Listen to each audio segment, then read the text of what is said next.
Ilalabas na ng Department of Agriculture ang supply ng murang bigas simula sa susunod na linggo sa halagang 35 pesos kada kilo matapos magdeklara ng food security emergency ang pamahalaan. Ayon kay Agriculture Secretary Francisco Q. Laurel Jr., nasa mahigit 50 LGU ang nagpahayag ng interes para sa rice distribution, kabilang na riyan ng San Juan, Navotas at Iloilo. Nasa pangangalaga ng National Food Authority ang rice stocks na ilalabas sa pamamagitan ng Food Terminal Incorporated o FTI para patatagin ang presyo ng bigas at matiyak na may sapat na supply para sa publiko.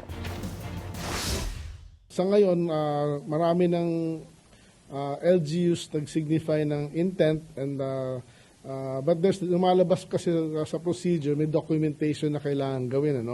So hopefully matapos lahat ng documentations between FTI, NFA to FTI, FTI to LGU, and by next week, maro-roll out na hopefully yan. Thank you.